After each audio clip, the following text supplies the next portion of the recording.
पृच्छ प्रशिक्षण प्रतिमानाचे जनक कोण आहेत?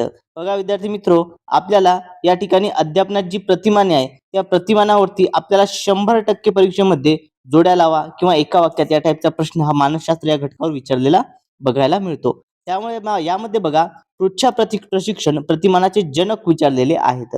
बघा हिल्बा टाबा, जीन पियाजे, रिचर्ड सचमन आणि जेरी लुकस. तर पृच्छा हे प्रतिमानाचे जनक कोण आहेत?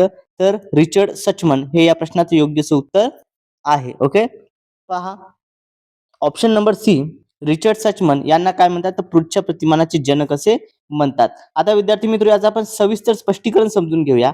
पहा काय आहे या ठिकाणी स्पष्टीकरणामध्ये बघूया. अध्यापनाची प्रतिमाने आणि त्यांना आधारभूत मानसिक विचार करा या संबंधी उपपत्ती मांडणं त्यांचे उपपत्तिकार. ओके, बघा मग आता या ठिकाणी अध्यापनात जे आहे ज्ञान प्रक्रियाकरण प्रतिमान येतात.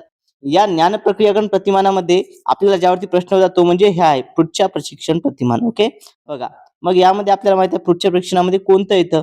तर यामध्ये पृच्छ परीक्षणामध्ये बघा रिचर्ड सचमन हे या प्रश्नाचं उत्तर आहे. काय? रिचर्ड सचमन हे पृच्छ प्रतिमानाचे जनक म्हणून ओळखल्या जातात. ओके, बघा त्यानंतर उद्गमन प्रतिमान कोणाचं आहे?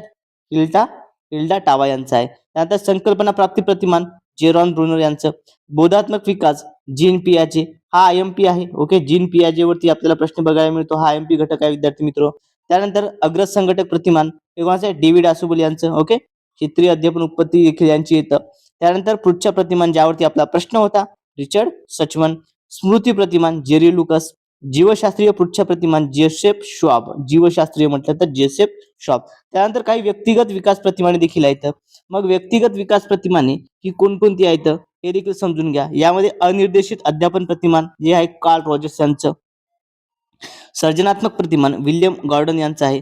जाणीव जागृती प्रतिमान हे जॉर्ज ब्राउन आणि विल्यम शू यांचं आहे. तर संकल्पना प्रणाली प्रतिमान हे डेव्हिड हंट यांचं आहे. बघा विद्यार्थी मित्र, या पद्धतीने आपण जी काही प्रतिमाने आहेत ही सर्व आपण या ठिकाणी अभ्यासलेली आहेत. बघा हे सर्व आपण डिटेलमध्ये काय घेतलं, कारण की यामध्ये आपल्याला परीक्षेमध्ये 100% प्रश्न बघायला मिळतो आणि जर यावरती तुम्हाला प्रश्न आला तर तुमचा तो टॅकन चुकता कामा नये या अनुषंगाने आपण स्पष्टीकरण घेतलेलं आहे. तर स्पष्टीकरण आवडलं असेल तर सर्वांनी व्हिडिओ लाईक करायचा आहे आणि जर तुम्ही अजूनही आपल्या चॅनलला सबस्क्राईब केलं नसेल तर सर्वांनी चॅनलला सबस्क्राईब करायचं आहे विद्यार्थी मित्र.